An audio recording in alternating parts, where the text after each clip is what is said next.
सुनसान रास्तों के किनारे खड़ी पुरानी जर्जर हवेली को देखते ही लोगों के रोंगटे खड़े हो जाते थे। गांव के लोग कहते थे कि वहां आत्माएं भटकती हैं।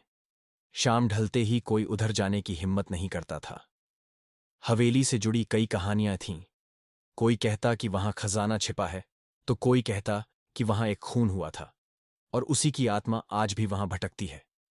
लेकिन सच्चाई क्या थी, यही जानने के लिए अजय और उसके दोस्त उस रात हवेली में दाखिल होने का फैसला कर चुके थे। अजय, विकास, रीना और मोहित, चारों दोस्त बचपन से ही रहस्यों को सुलझाने के शौकीन थे। जब गांव के बुजुर्गों ने हवेली के डरावने किस्से सुनाए तो उन्होंने वहां जाने की ठान ली। रात के 12 बजे, जब पूरा गांव गहरी नींद में था, चारों दोस्त टॉर्च और कुछ जरूरी सामान लेकर हवेली की ओर बढ़े।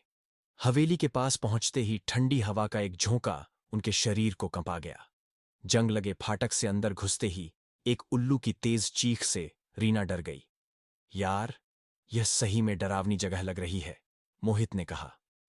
डरने का नहीं, हमें यह देखना है कि सच में यहां कुछ है या सिर्फ अफवाहें हैं, अजय ने हिम्मत से कहा। जैसे ही उन्होंने हवेली के मुख्य दरवाजे को धक्का दिया, वह बड़ी आसानी से खुल गया। चारों अंदर दाखिल हुए। वहां चारों ओर धूल और मकड़ियों के जाले थे। हल्की चांदनी टूटी हुई खिड़कियों से अंदर आ रही थी। ये जगह तो सदियों से खाली लग रही है, विकास ने चारों ओर देखते हुए कहा। अचानक उन्हें एक धीमी सी सिसकी सुनाई दी। सबका खून जम सा गया। आवाज ऊपर की ओर से आ रही थी। क्या हमें जाना चाहिए? रीना ने घबराते हुए पूछा। हम यहां तक आ गए हैं, अब पीछे नहीं हट सकते, अजय ने कहा। चारों धीरे धीरे सीढ़ियों की ओर बढ़े। सीढ़ियां चरमरा रही थीं, मानो सालों से किसी ने उन पर कदम न रखा हो। जैसे ही वे पहली मंजिल पर पहुंचे, एक दरवाजा हल्का सा हिला। कोई अंदर है? मोहित ने हिम्मत जुटाकर पूछा। कोई जवाब नहीं आया। अजय ने दरवाजा खोला और देखा कि वहां एक पुराना लकड़ी का बक्सा पड़ा था। चारों ने मिलकर उसे खोला। अंदर एक पुरानी डायरी थी। यह किसकी होगी? रीना ने डायरी उठाते हुए कहा। अजय ने धूल हटाकर पहला पन्ना खोला। उस पर लिखा था, अगर यह डायरी किसी को मिले तो समझ लो कि मुझे मार दिया गया है। मेरी आत्मा इस हवेली में भटक रही है। चारों दोस्त अब पूरी तरह से डर चुके थे। तभी एक हवा का तेज झोंका आया और खिड़कियां जोर जोर से बजने लगीं। चारों ने तुरंत डायरी पलटनी शुरू की। डायरी एक महिला की थी, जिसका नाम सुषमा मई था। वह इस हवेली की असली मालकिन थी। कई साल पहले उसके रिश्तेदारों ने उसके धन के लालच में उसे मार दिया था और उसकी लाश को हवेली में ही कहीं दफना दिया था। इसका मतलब, यह हवेली सच में किसी रहस्य को छिपाए हुए है, विकास ने कहा। तभी एक परछाई उनके सामने आ गई। रीना की चीख निकल गई।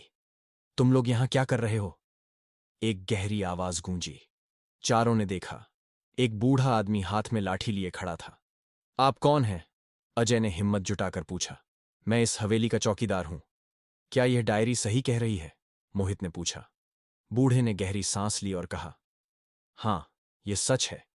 मैंने अपनी आंखों से सब देखा था। सुषमा जी को उनके ही भाई ने मार दिया था और उनकी लाश हवेली के तहखाने में दफना दी थी, लेकिन किसी ने कभी तहखाने को नहीं खोला। तो हमें तहखाने में जाना होगा, अजय ने कहा। चौकीदार ने उन्हें तहखाने का रास्ता दिखाया।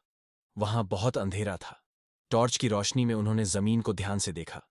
वहां जमीन थोड़ी उभरी हुई लग रही थी। यहां कुछ दबाया गया है, विकास चिल्लाया।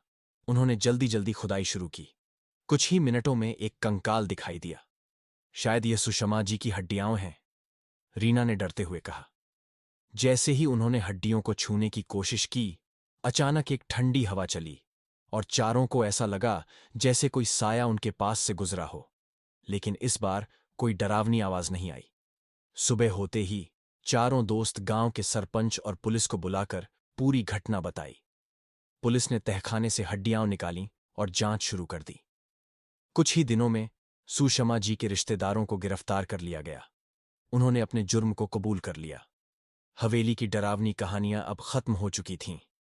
गांव वालों ने मिलकर वहां एक मंदिर बना दिया ताकि सुषमा जी की आत्मा को शांति मिल सके। अजय, विकास, रीना और मोहित ने एक बड़ा रहस्य सुलझा लिया था। अब हवेली में न डरावनी आवाजें आती थीं, न ही कोई परछाई दिखती थी।